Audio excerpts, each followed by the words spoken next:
Olá, amigos, sejam bem-vindos ao nosso podcast Pode Integrar.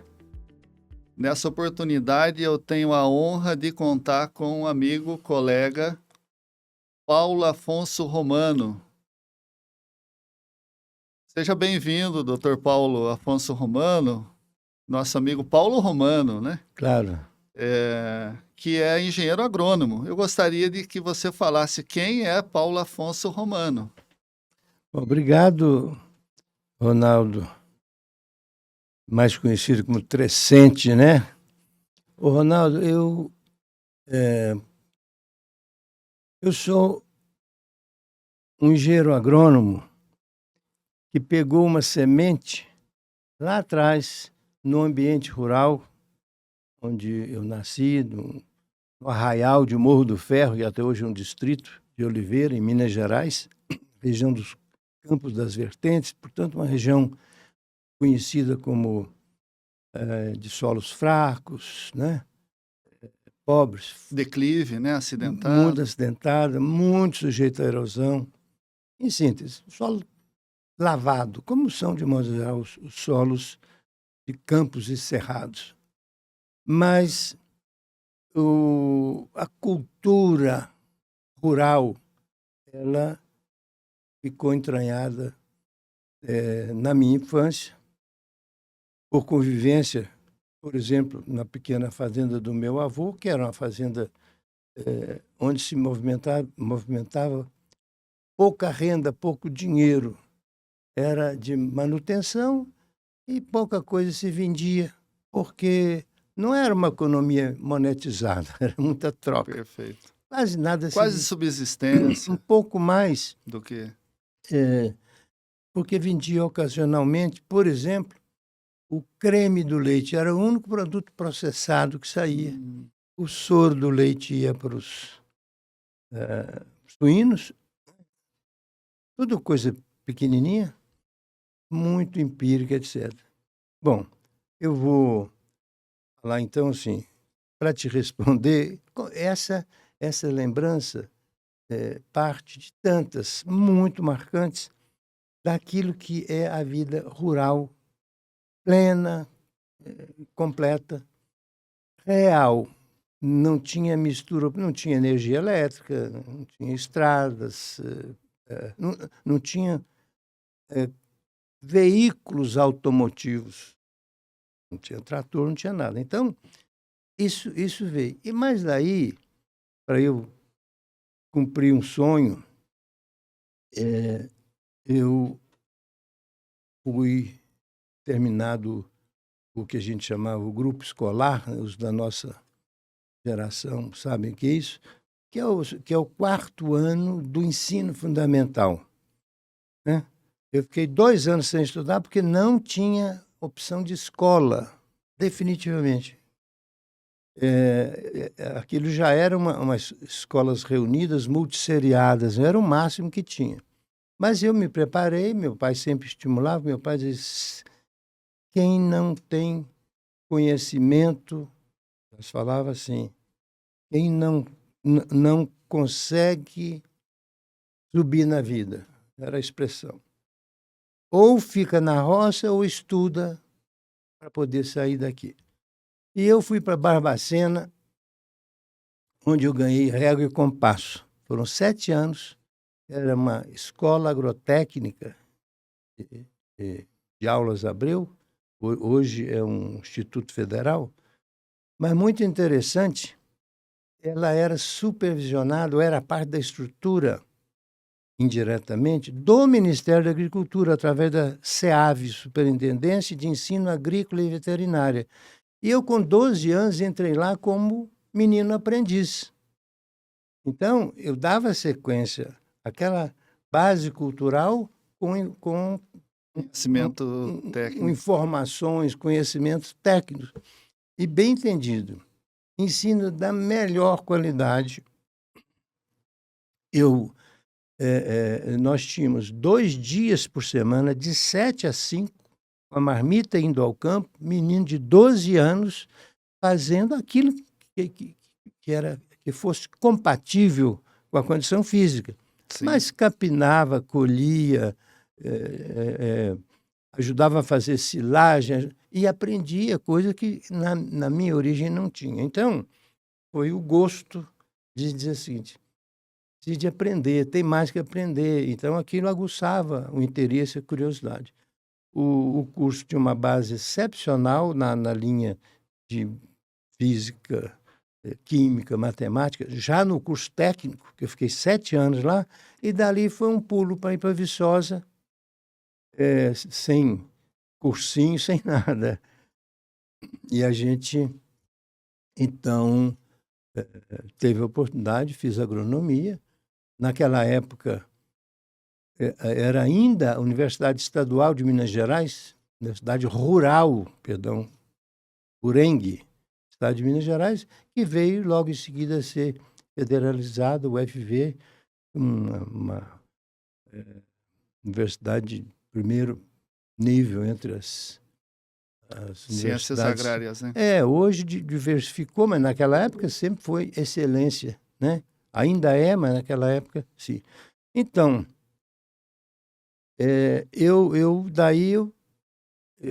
com uma convicção enorme de que eu consegui caminhar na profissão adequada, devida, né, um desdobramento natural daquilo que era a minha essência em sonhos. De quê?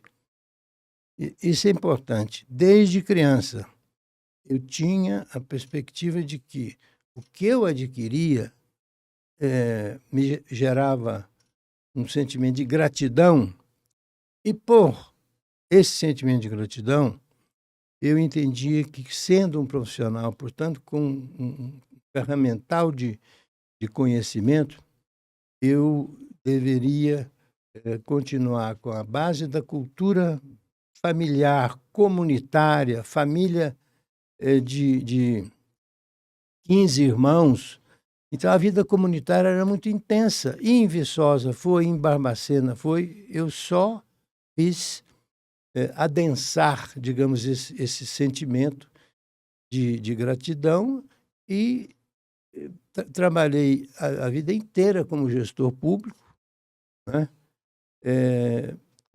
Eu faço isso com uma alegria muito grande até hoje. Eu trabalhei em espaços que eu chamaria assim, privilegiados. PDMG, Eu nunca etc. fui um funcionário público de carreira, mas sempre fui gestor público. Eu comecei no antigo INDA, fiquei 9 meses só, Instituto Nacional de Desenvolvimento Agrário,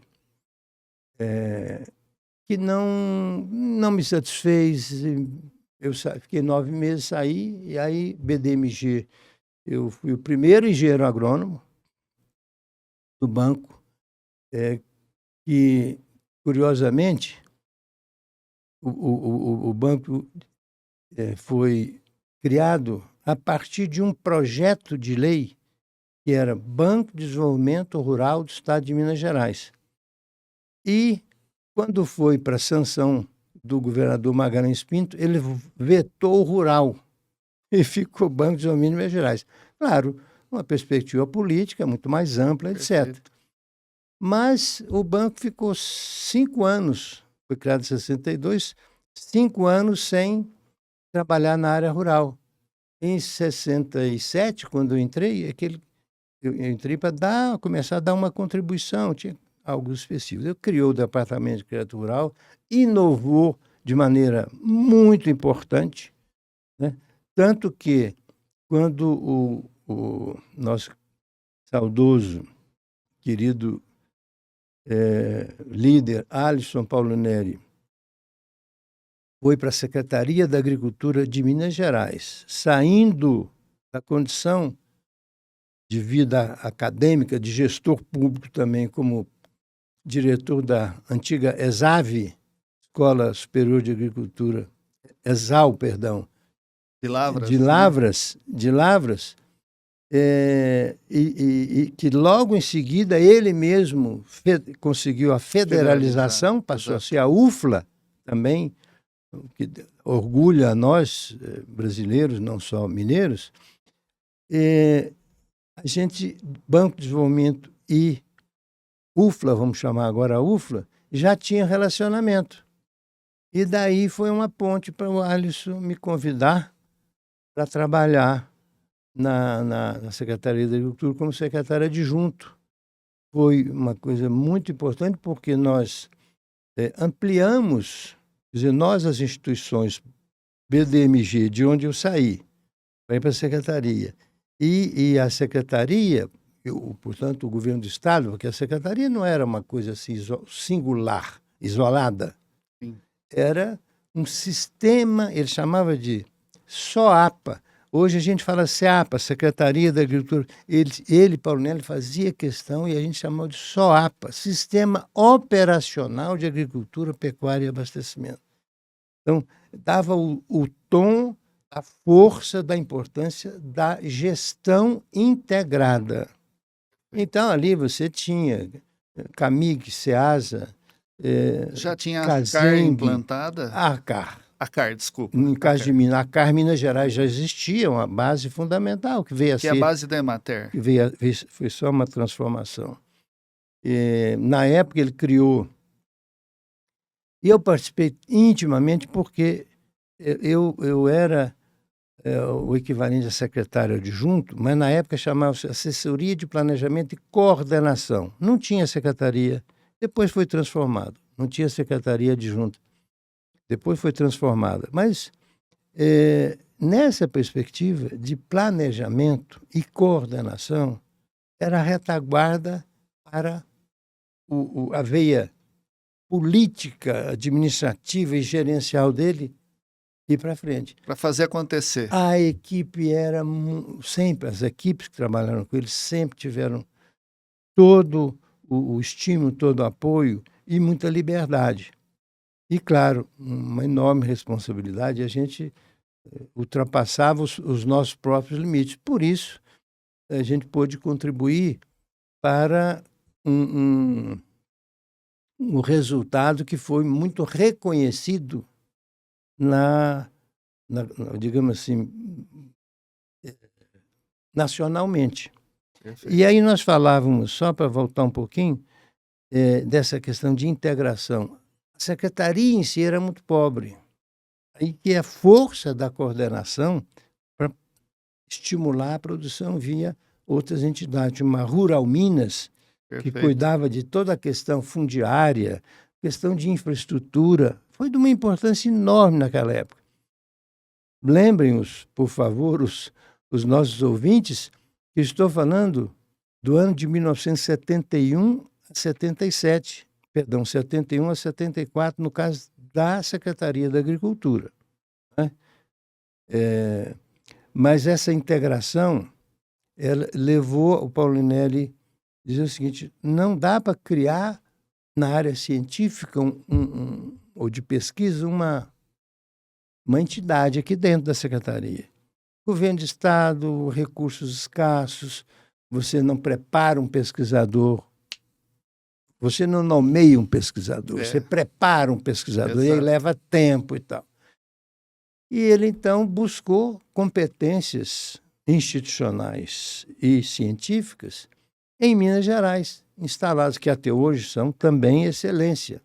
A própria Viçosa, Lavras, que ele tinha intimidade, a UFMG, né, principalmente a área de uma escola de veterinária, e aí, e algumas outras instituições, tinha remanescente do antigo Instituto Agronômico de Minas Gerais, eram pessoas, o Instituto praticamente já não funcionava. E com isso, coordenado pela Secretaria, criou chama Pipaeng. Ele repetiu muito esse nome, nós sempre repetimos. Lembro direitinho quando nasceu, numa reunião, assinatura, os reitores, etc., Programa Integrado de Pesquisas Agropecuárias do Estado de Minas Gerais, que foi a base da EPAMIG. Perfeito, ele falava muito isso, eu recordo. Então, bom, eu venho disso aí. Quando foi em 74, e aí, até para convidar muitos dos nossos ouvintes, exatamente no dia 15 de março de 1974, Paulo Nelly foi empossado Nós fomos nomeados e empossados, ele e a equipe principal, eu como secretário geral, que hoje chama-se secretário executivo. Perfeito, isso mesmo. Do Ministério da Agricultura, que tinha Paulinelli como Ministro. o líder ministro, né? E por que eu falo isso assim? Porque nós vamos ter agora, no dia 15 próximo, exatamente 50 anos da chegada do Paulinelli como ministro da Agricultura. Ele vai ser homenageado às 14h no Senado, e depois nós teremos uma confraternização que deve ser na Fundação Casa do Cerrado, cedido pela Campo, que é uma criação também que ele participou muito, e eu... Que eu espero que você fale daqui a pouco também. E vale a pena, porque nós estamos longe de poder, ou melhor, de termos transmitido para a sociedade brasileira o que foi a essência de alguns desses projetos. E esse, que é o Prodecer, que foi coordenado pela Campo, eu fiquei 13 anos, desde a criação da Campo até a maturação dos projetos, porque ele tem questões conceituais, não se trata de falar de números. Os números que nós temos hoje, eles são superlativos em si aí de tudo. Eles falam por si só, né, doutor Mas Paulo? é preciso ver de onde veio a consistência desses números. Esse é um ponto importante. Muito bom. Nós vamos falar, você vai ter um espaço para falar um pouquinho, né? Bom, então... Vai prosseguindo aí nessa vida sua até hoje onde você está, né? Não, tá bem, tá bem. Eu saí do Ministério, e aí a gente vai falar melhor da Campo, mas é o seguinte, durante os 4 anos, foi feita a negociação com os japoneses para criar o Prodecer. Você pode dizer o que significa? O Prodecer é o Programa de Cooperação Nipo-Brasileira para Desenvolvimento do Cerrado. Japão, né? Nipo, Japão. Exatamente. Então, em síntese, foi a articulação Brasil-Japão. Nós podemos falar um pouco mais disso em seguida, só para dar uma sequência onde a gente chegou aqui. Ótimo. Mas que tem uma relevância enorme, porque não foi por acaso, não foi por uma mera integração de interesses, vamos dizer, comerciais, como hoje se faz muito, e é natural que você faz. Vamos abrir mercado. A gente não vê um presidente da República, vai aqui, ali, abrir o mercado, ganhou autorização para vender tal ou qual produto. Isso é importante. Mas nós estamos falando de uma base, de uma dimensão geopolítica que não se deu... Sem precedentes. Sem precedentes, até então sem precedentes. Aqui e no Japão. No Japão. Bom, então, como eu acompanhei esse processo todo de negociação e de preparação lento, na forma segura que os japoneses gostam de trabalhar, foram os 5 anos que nós tivemos no Ministério. Os 5. E aí é bom registrar, hein?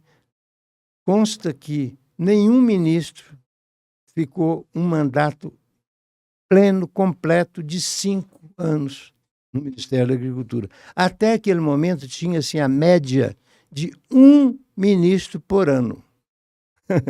Bom, mas então eu fui... É uma façanha. Aí mudou o governo, passados 5 anos, eu voltei para a minha base, que era o Banco de Desenvolvimento, né, analista, mas em seguida eu fui convidado para ser presidente da Campo, que já estava criada. A Campo foi criada no final do ano de 1978. Em junho de 79, nós deixamos o Ministério em março, e em junho eu fui convidado. E aí é uma história longa que, se permite, a gente fala especificamente depois. E no segundo bloco a gente... Porque não é por mim, mas é para dar elementos que podem ser, inclusive, aprofundados em estudos, etc. Pois bem, 13 anos lá na Campo, aí depois eu, com aquele vigor de trabalho para desenvolvimento regional, para integração de áreas, né, até então vazia, sem produção. Na vida da sociedade econômica, social, etc., eu fui muito estimulado, principalmente aqui pela pessoal aqui do noroeste de Minas, que era um vazio, grande vazio econômico, vazio, inclusive populacional. Todo cerrado era, né, doutor Paulo? Todo cerrado era. Mas no caso de Minas, você tem, né, o sul, o leste, etc., zona da mata, mas você vinha aqui, era parte do vazio do centro-oeste. Você está falando, eu estou lembrando, o professor de Lavras dizia assim, era terra de fazer longe. Pai Vaca. Pai Vaca, grande Pai Vaca. Pois bem, eu fui estimulado a entrar na política. E busquei com esse estímulo, eu me referi aqui no Noroeste, que apesar de ser um vazio populacional, era de eleitores também. Mas o próprio Paulinelli, que tinha sido constituinte, fez um belíssimo trabalho como constituinte,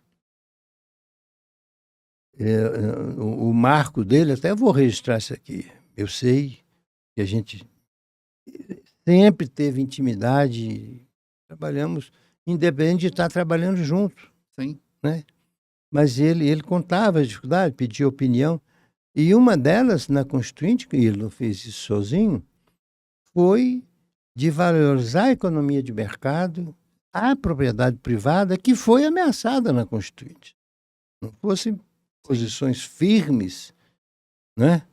Que até hoje você tem ameaças, mas naquela época teria sido um desastre. Catástrofe, pois, tá com certo? certeza. Então, isso é o que eu falo, essas histórias podem ter desdobramentos importantes para quem puder e quiser estudar um pouco mais. Eu me apresentando, me permito ainda, resumidamente, mas eu tive, então, um mandato de 4 anos, 91 a 94, de deputado federal por Minas Gerais. Tentei uma reeleição e, efetivamente, logrei a mesma votação, mas por razões de quociente eleitoral, etc., eu não me elegi. E também, aí até o Paulinelli me orientando também quanto a isso. Paulo, se você decide que vai sair da política, você sai de uma vez. Sim. Senão você vai ficando amarrado. Não fica com um pé no barco e outro na água que não dá certo. Eu voltei alegre. Como também exerci meu mandato alegremente, pude ajudar comunidades. Eu me lembro, eu participei, por exemplo, de uma... É muito em voga hoje CPI, né? As comissões parlamentares de inquérito aí, principalmente na Câmara e Senado. Estão sempre com a cota cheia de CPI. Na época teve uma CPMI, era mais forte. Mista, né? Comissão Parlamentar Mista. Portanto, tinha deputados e senadores, Senado e Câmara, para estudar as causas do endividamento agrícola.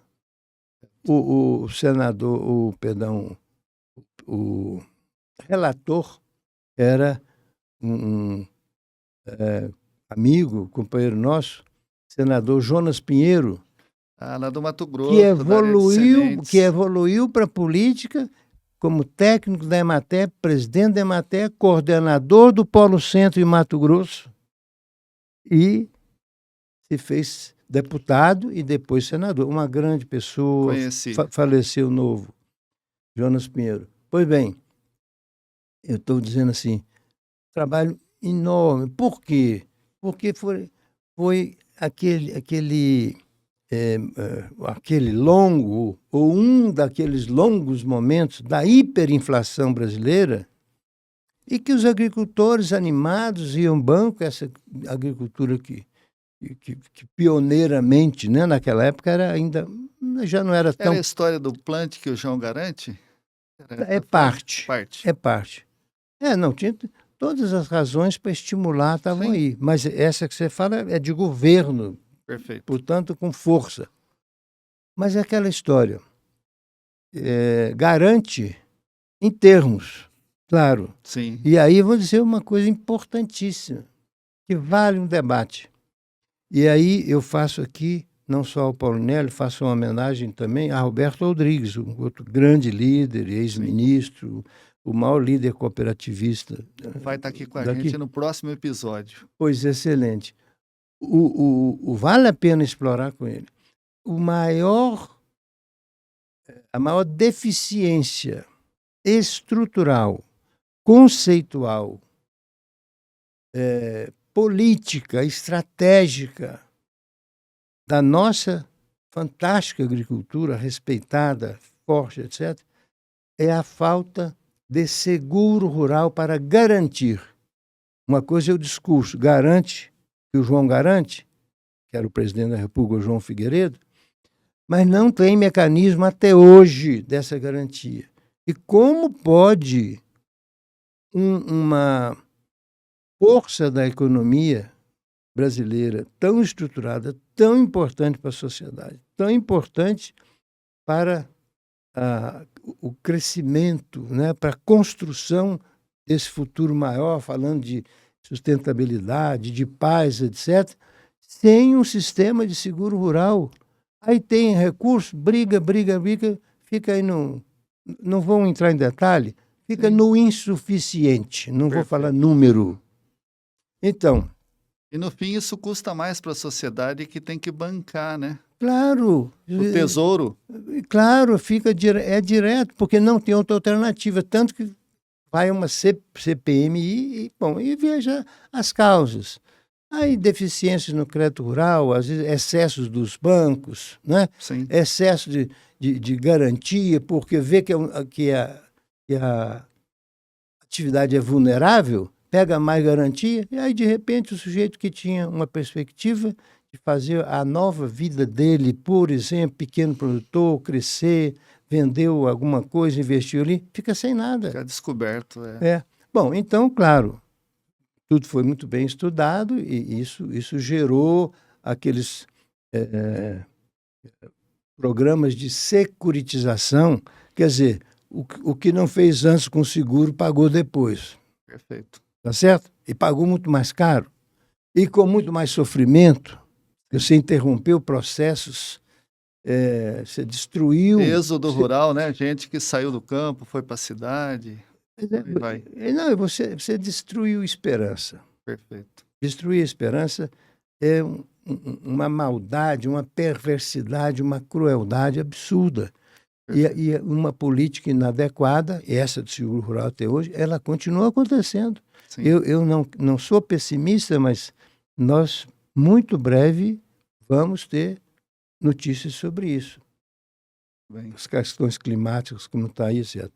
Mas então eu não quero fugir da rota e dizer, fui deputado, depois eu fui secretário nacional de recursos hídricos. Eu tenho assim, de novo vou falar a palavra gratidão, porque eu vim da agricultura, onde solo e água são essenciais, mas eu adquiri, obviamente, por convicção, por sensibilidade, por conhecimento, aquela visão de que não é apenas dizer que solo e água são os grandes patrimônios da nação, junto com os brasileiros, mas é entender um pouco disso. E eu tive a oportunidade, isso foi no governo do presidente Fernando Henrique Cardoso, de ser o primeiro secretário nacional, tinha sido recém-criado ali, quando o ministério era Ministério do Meio Ambiente, Ministério da Amazônia e de Recursos Hídricos. Eram 3 grandes secretarias. Uma secretaria da Amazônia, uma secretaria de Meio Ambiente, que é a tradicional, e a Secretaria de Recursos Hídricos, que incluía toda a parte de irrigação também. Perfeito. Né? Um pouco mal posta naquele momento, mas era uma maneira de dizer assim, o importante é que a água, se é para irrigação, para saneamento, o que não importa. E aí nós conseguimos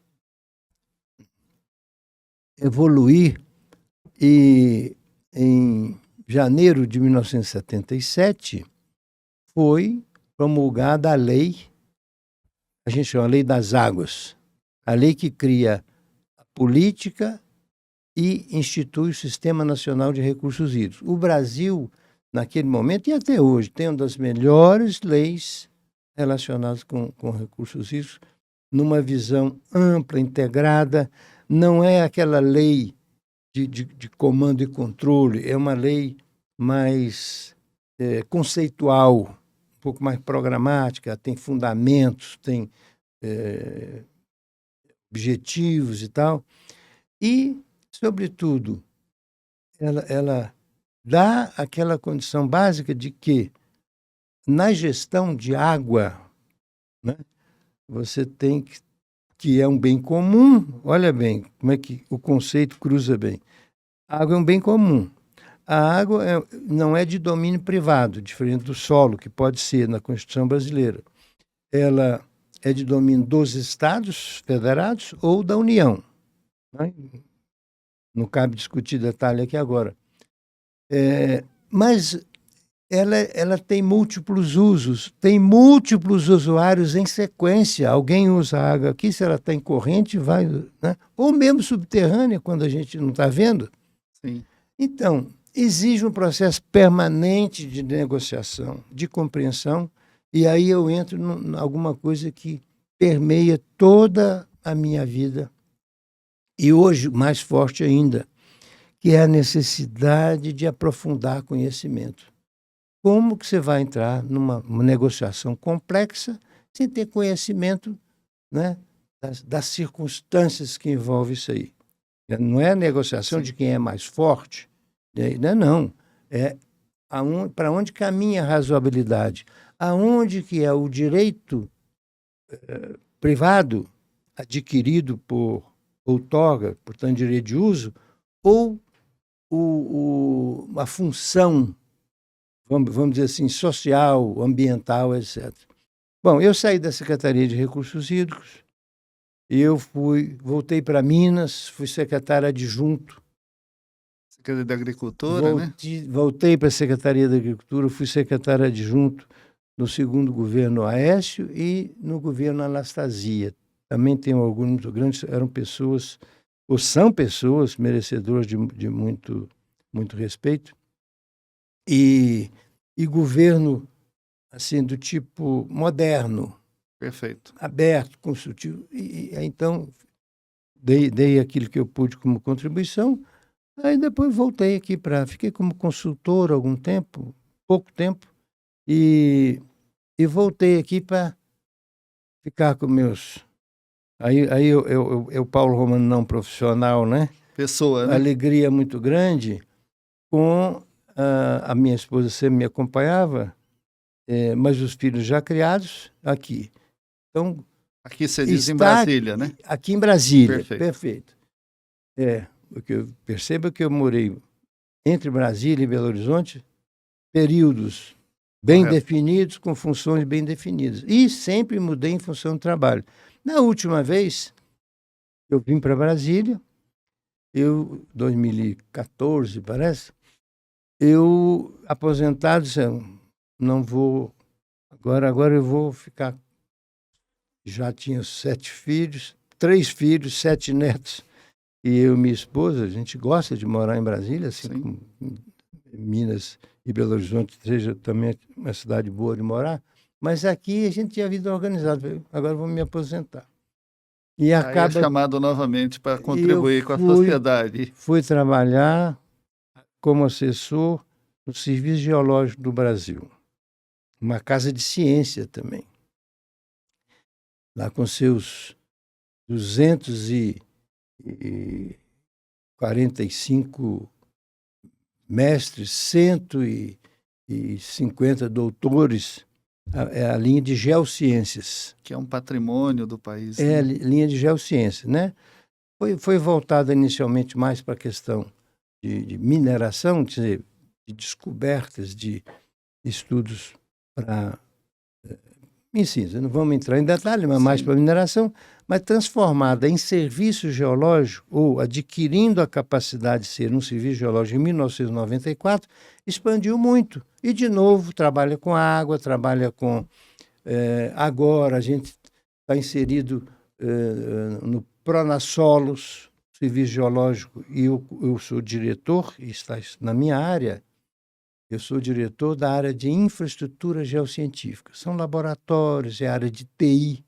Então, pelo lado da área de TI, nós temos plataformas muito fortes, e uma delas é onde se assenta o Programa Nacional de Solos. É um mega programa de Estado, não é um programa de governo. Ele já vem de algum tempo, muito importante. Hoje tem até a Universidade Pronasolos, é virtual, assentada nessa plataforma.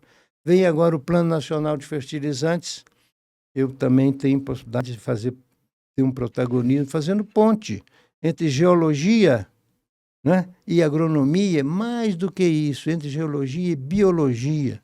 Então, eu digo sempre, o Serviço Geológico do Brasil entra na era da bioeconomia. Por exemplo, através do que acontece com os remineralizadores de solo.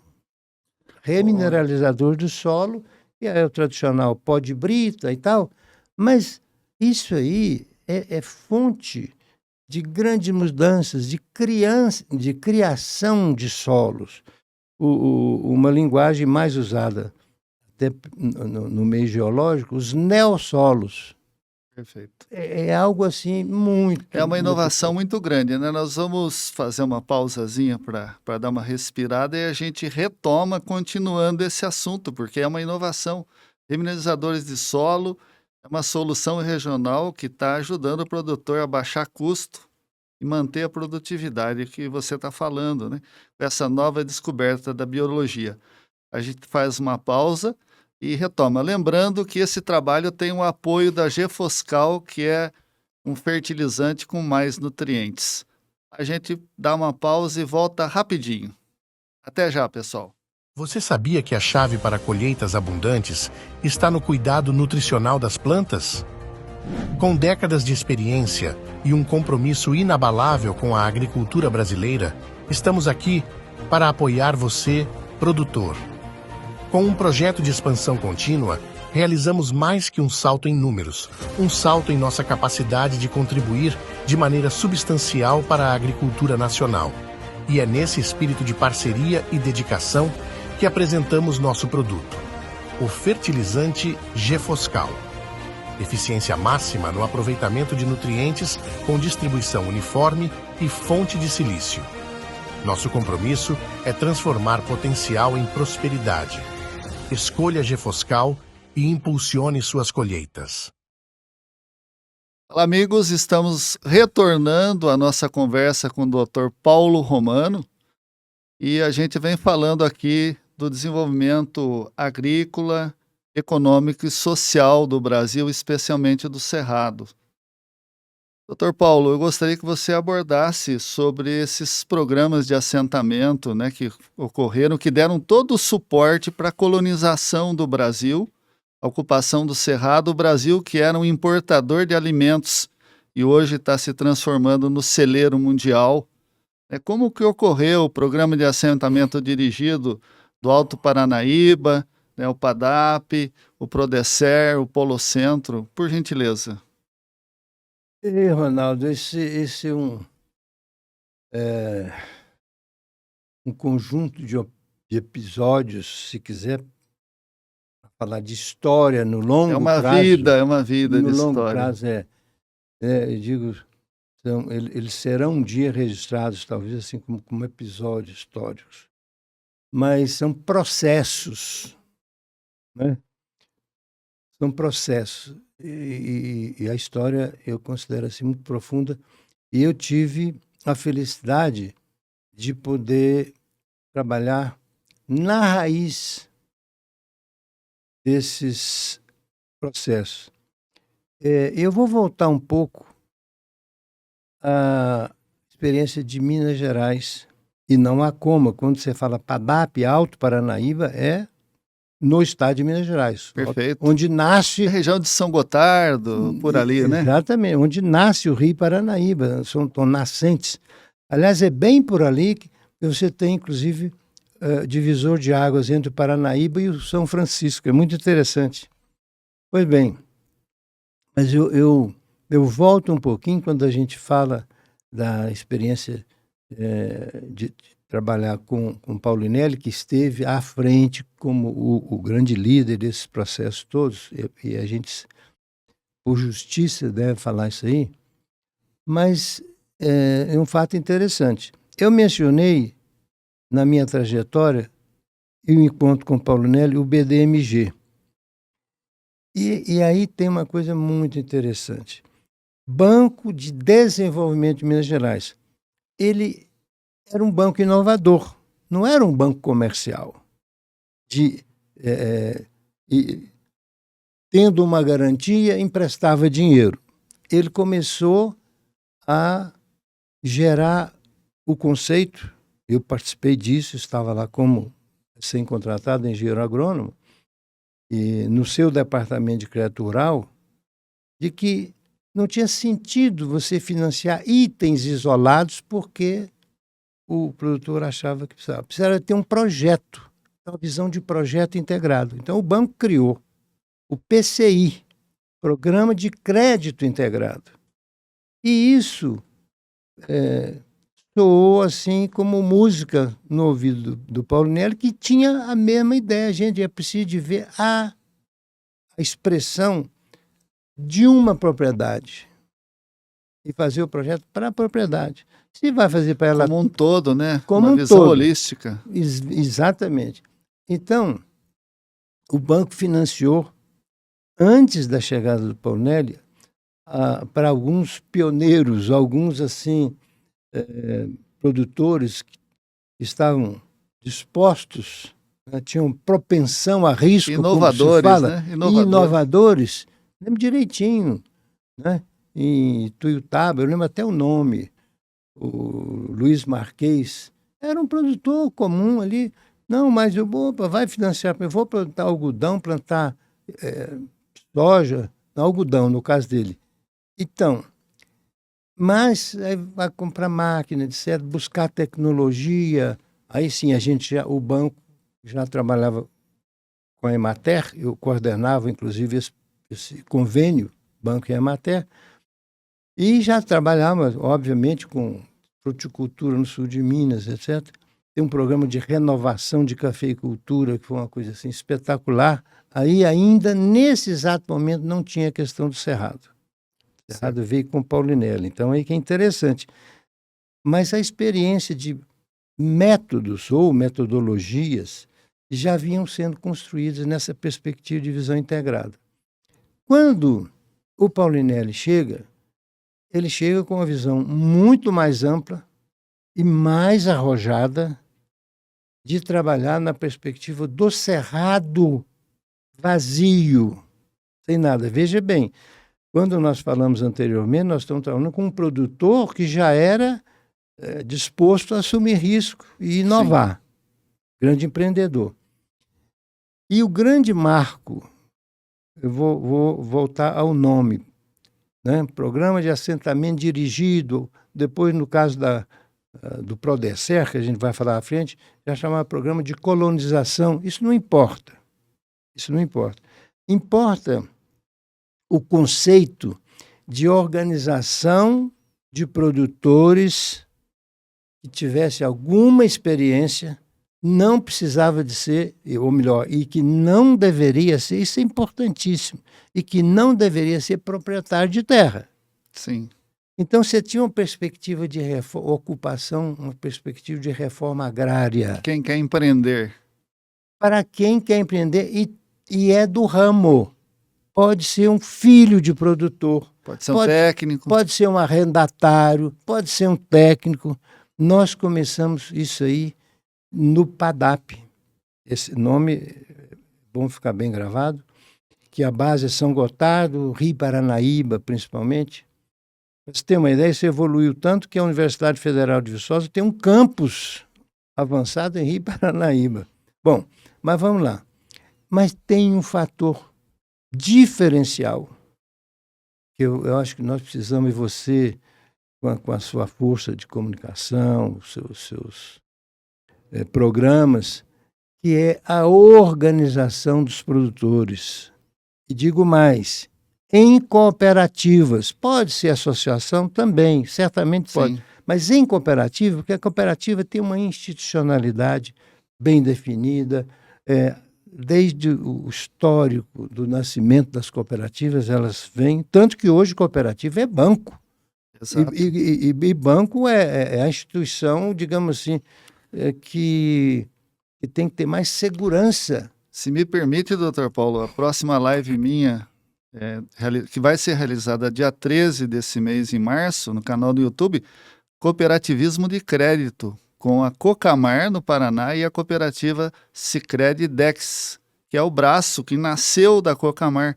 Porque cooperativa de crédito hoje é fundamental para o crescimento do nosso país, a ampliação, né? Porque o Brasil já é grande, mas é um tema que é muito relevante. Pode continuar, desculpa te interromper. Fala da sua live de novo, que dia que vai 13, ser que eu quero assistir. 13 de março, 19 horas, uma quarta-feira. Deus quiser, eu vou estar lá. Mas veja bem, então não estou falando de cooperativa. Mas nós não estamos falando de uma cooperativa criada para aquele projeto. Sim. E aí que vem a grande diferença, e que eu, com toda a minha convicção, desde aquele momento, era muito firme. Né? Eu ainda estou falando, olhando para a experiência do PADAP, lá em Minas Gerais, mas que era convicção minha de ver cooperativas que nasceram e não vingaram. E quantas? E quantas? Deve ter mais cooperativas que nasceram e não vingaram do que as que vingaram. Perfeito. E aí a minha convicção. Nós precisamos, não é de uma cooperativa nova, pronta, com muitos sócios, associados. Tá? Nós precisamos de uma semente, de uma cultura cooperativista que tem que ter uma matriz. E aí, no caso do PADAP, tinha a maior cooperativa do Brasil, Cooperativa Agrícola de Cotia. Né? Tive a chance de trabalhar com eles, tá vendo? Pelo Francisco Terazava, da FT Semente. Isso, da semente cristalina, que apareceu aqui, pioneira aqui no Cerrado. Exatamente. Pois bem, a Cooperativa Agrícola de Cotia vivia uma situação, como algumas outras, que iniciaram com a cultura agrícola que os japoneses trouxeram, e também, por questão de sobrevivência, foram trabalhar em cafezais, né, desde a época em que substituía mão de obra escrava. E esse pessoal tinha, e todo mundo sabe, você quer produzir, pede um japonês, chama um japonês. Principalmente hortaliças. Dizem que Israel Pinheiro, quando o construtor de Brasília, assim chamado, né, o primeiro, sim, entre aspas, prefeito daqui, ele falou assim, não, para produzir aqui para o pessoal comer, hortaliça principalmente, vamos chamar japonês. E fez isso na Vargem Bonita. E trouxe para a Vargem Bonita. Isso. Então, veja, estou falando de cultura. Estou exato. citando um fato aqui que apareceu agora na nossa memória, falando de cultura. E até hoje, respeitáveis, como respeitam lá no Japão, um país super industrializado, tem lá 2% da população rural, talvez, mas é uma atividade sagrada para eles. Sim. E aqui no Brasil, as gerações mais velhas, naquela época, eram donas de pequenas glebas por aí afora, de um modo geral. Né? Ótimos agricultores em várias áreas, obviamente, já não apenas em horta, né? Sim. Café, etc, etc. Mas a geração dos Niseis, como a gente diz, a segunda geração, nascida no Brasil, ela não tinha espaço lá na origem, São Paulo, Paraná, principalmente, no caso dos Niseis. E como a Cooperativa Agrícola de Cotia tinha a maioria dos cooperados na base de origem japonesa, então eles vieram selecionados. Aí eu estou fazendo aqui uma compactação. Sim. Porque houve todo o planejamento, sim, houve, em processo de reforma agrária, desapropriação de área, arrecadação de área que era do Estado, área devoluta, né? Houve o respeito à manutenção dos proprietários menores de 250 hectares no PADAP, tudo muito bem organizado. E a cooperativa dizia, lembro direitinho, doutor Gervásio Unoue, Conheci. que foi o líder por muito tempo na Cotia, ele disse assim, vocês, falando com o governo de Minas, e o Paulinelli era o interlocutor, eu estava junto, naturalmente, ele disse assim, olha, vamos ser práticos, vocês me arrumem a terra, me dão estrada, energia e financiamento. O resto deixa por minha conta e minha turma.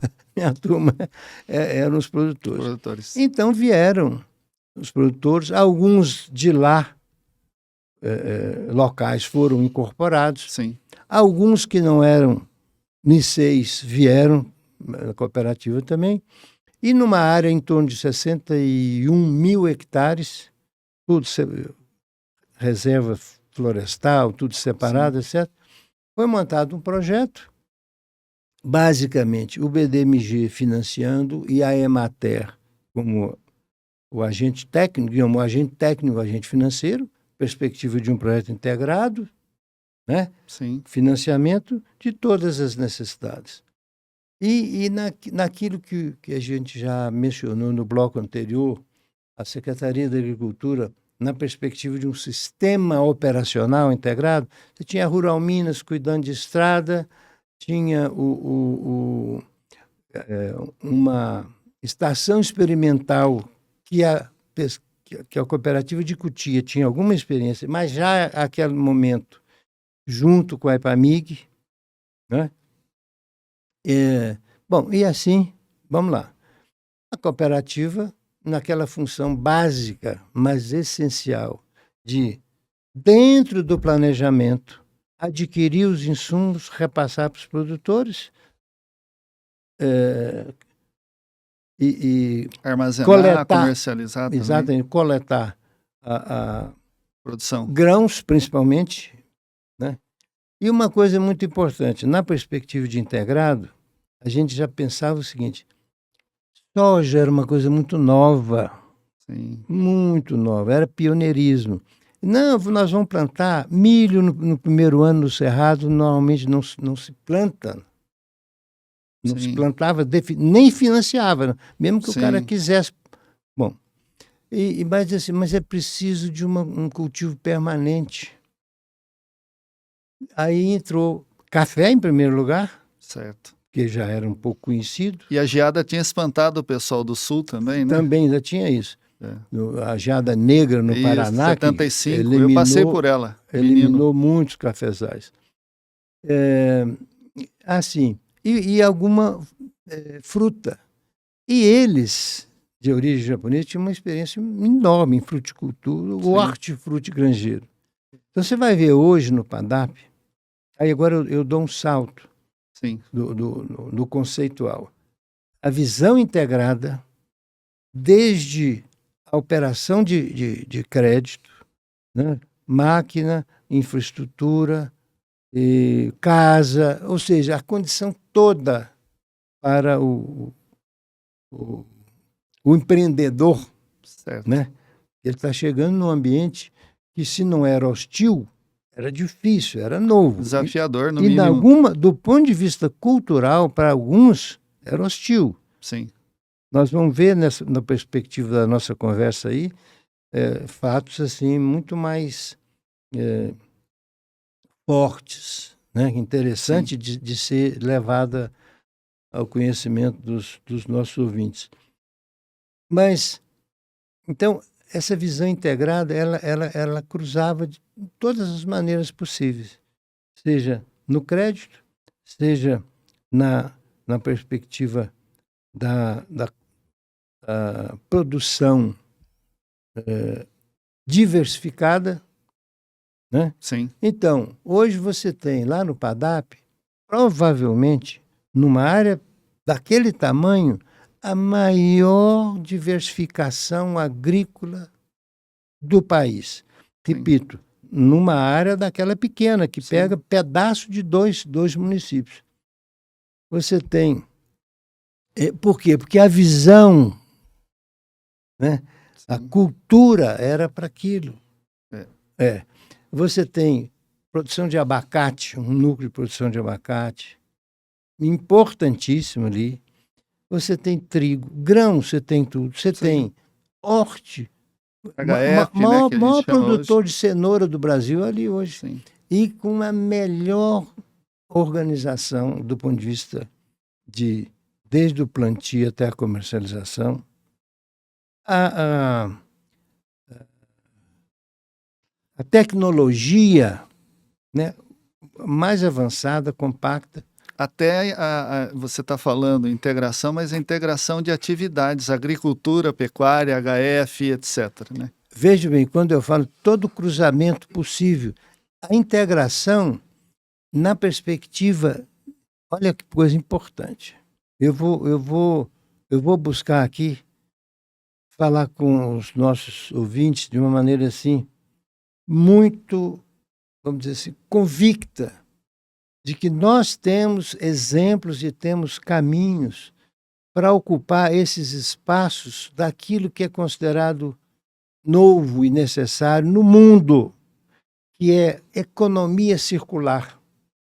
E você vê lá o produtor por exemplo, de leite, tem lá, eu falo o nome até para homenagear a colônia japonesa, com a qual eu tenho uma convivência muito boa, Sekita, a família Sekita, Makoto entrou Sekita. lá. Entrou nivelado como todos, tal, mas foi evoluindo, como outros também. Hoje é um dos maiores produtores de leite do Brasil, segundo, terceiro, quarto, por aí. Sim. E nessa produção, que gera, obviamente, no sistema novo do composto Barney, né, o composto, como chamam Sim. por aí, que gera um passivo ambiental no momento, e logo em seguida que ele é transformado num ativo, que é o biogás, transformado, biometano, né? Transformado em energia que vai para a rede. E mais do que isso, aí você gera ali fertilizante, né, da parte sólida, etc. Tem um desafio para você me ajudar. Isso é uma coisa fantástica. Só para complementar, sim. Então, a parte ambiental está incluída aí, não se discute. Sim, sim. Está fora de discussão, porque hoje nós gastamos, a sociedade brasileira gasta uma energia brutal, de maneira pouco lógica, pouco racional, nessa discussão de sustentabilidade, quando só se fala no ambiental. Perfeito. Tá certo? O agricultor pode quebrar. Não, mas o ambiental tá bom. Não é assim. Bom, então, o desafio é o seguinte, eu quero que você me ajude a trazer o Makoto Sekita para participar de um programa, porque o meu podcast chama Pode Integrar. Eu sei, eu acompanho ele pelas redes sociais, ele faz um trabalho fantástico de integração, então conto com a sua ajuda para trazer ele numa próxima oportunidade. Puxa, com certeza. Mas eu queria, então, o seguinte, retomar o ponto central de tudo que nós estamos falando, que é a questão de integração e cooperativismo. E aí eu volto a repetir. Nós temos muitos programas, muitos projetos, que na hora que cria o projeto, cria a cooperativa. Isso é um avanço. Sim. Mas isso não é o suficiente. Quando você pode levar a semente da cultura cooperativista, é isso que dá sustentação. Perfeito. Aí, eu vou dizer, eu às vezes digo, e sempre que posso eu digo, muita gente não tem ideia que esse processo não foi fácil, ele foi difícil, ele teve oposições, né, falando no plural. Sim. Oposição de igreja, oposição que se repetiu depois no Prodecer, que eu vou mencionar. Mas vamos lá. Nós temos nessa, digamos assim, nessa senda do conhecimento, da introdução do ambiente, do bioma cerrado na vida brasileira, não é só na economia, na vida. Sim. Nós falamos, por exemplo, de áreas vazias. Essas áreas passaram a ser ocupadas. Perfeito. O Brasil defeituoso, expressão minha aqui agora, né? Que tinha população ao longo da costa e mais para o sul, o Brasil se reequilibra na medida que parece que ouvindo ali a voz de Juscelino Kubitschek, vamos para o interior, Exatamente. vamos... Do Rondon também, né? Que eu participei como estudante, projeto Rondon. O projeto Rondon ele tinha uma perspectiva mais de preparar os jovens para ter uma visão mais ampla, etc., que infelizmente hoje nós não temos. Mas já do Juscelino, não, era... Ele deu concretude, ele mudou o poder para o centro, para a área, o centro do Brasil, vamos chamar assim, né? E cuidou de falar de infraestrutura, sim, seja uma Belém-Brasília e tal, que não tinha que se discutir a parte econômica naquela época, era discutir a integração do Brasil. E o Cerrado. E pouca gente sabe, o Juscelino teve uma propriedade aqui, ao lado de Brasília, para fazer ter sua própria experiência. Pois bem, mas o que eu acho realmente assim, muito importante, nessa conexão, a visão de estadista, do político Juscelino Kubitschek... Estrategista, né?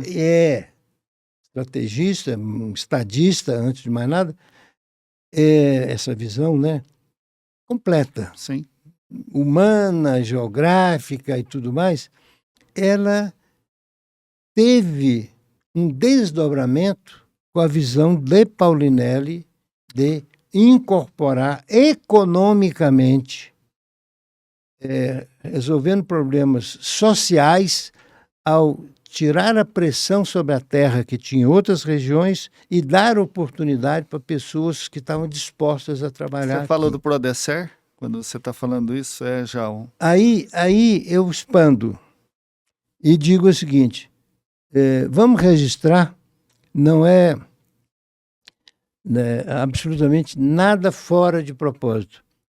Muita gente não sabe, porque começou a ouvir de agricultura do Cerrado a partir do Paulinelli no Ministério da Agricultura.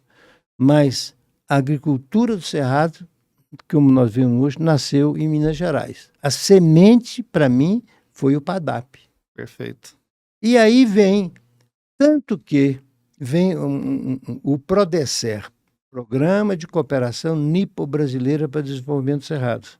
Eu falo dele agora e acho que é pertinente porque eu poderia dizer para você, o Prodecer, ele foi um desdobramento conceitual do que foi o PADAP.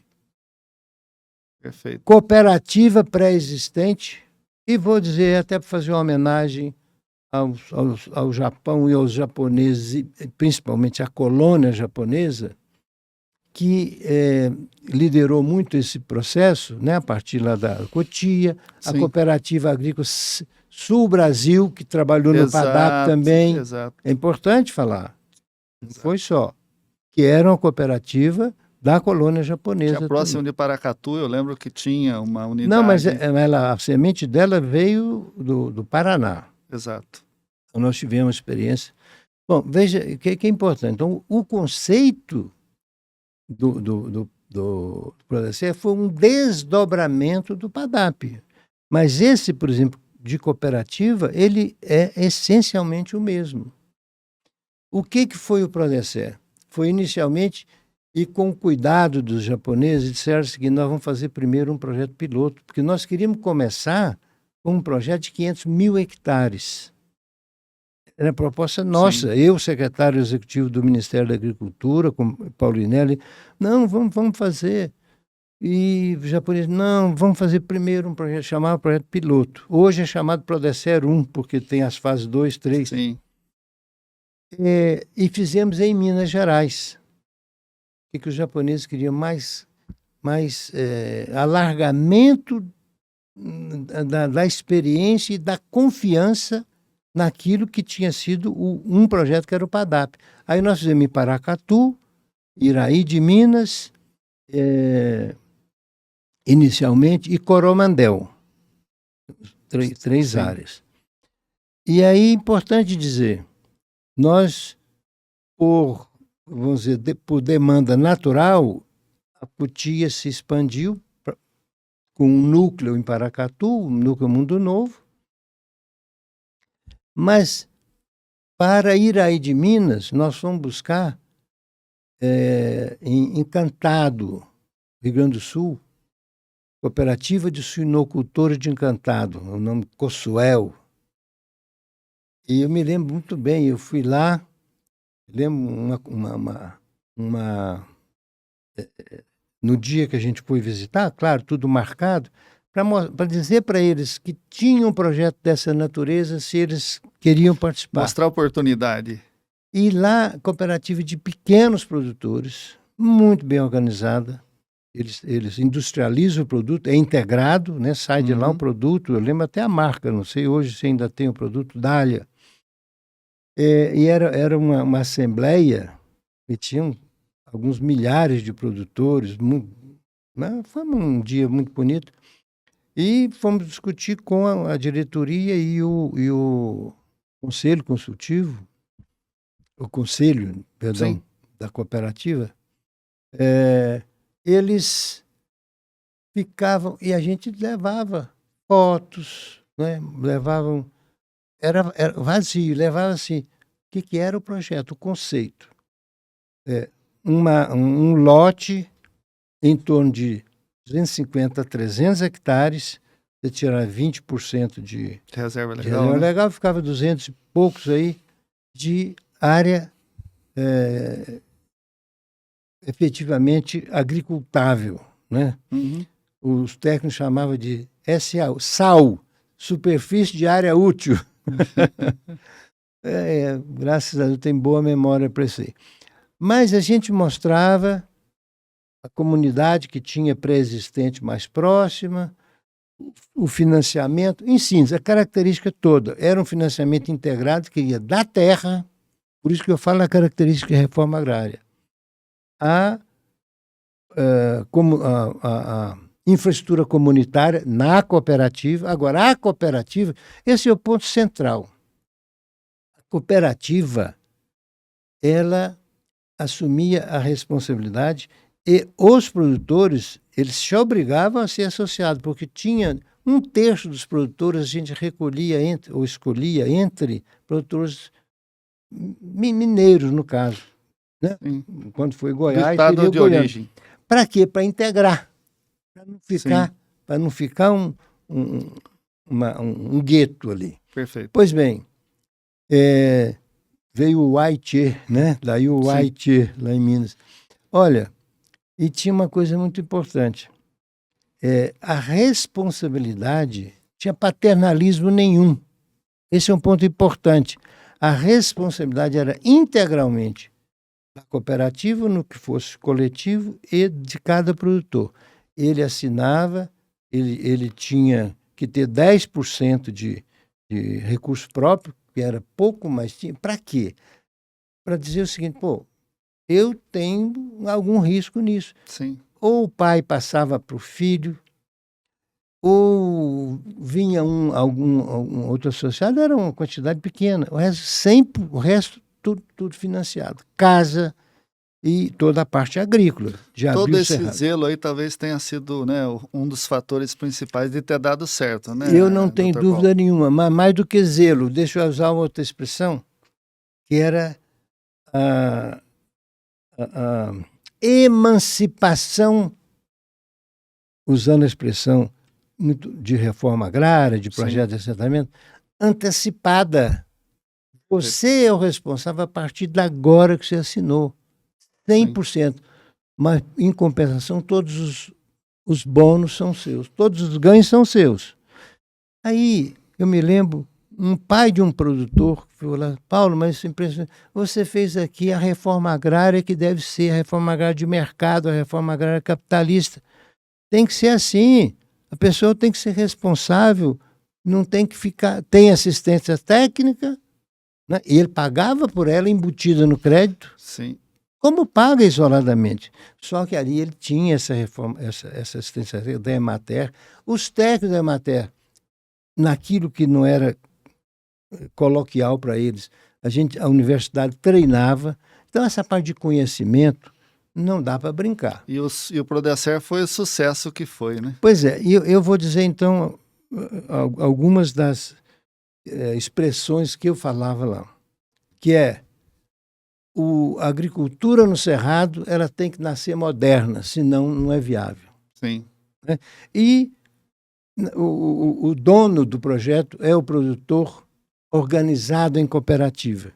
E diferente do que muita gente pensava, o item número 1 tinha que ser brasileiro, não veio ninguém do Japão. Segundo, ele tinha que ter experiência em agricultura. Foi para acolher filhos de produtores. Perfeito. Muito bom.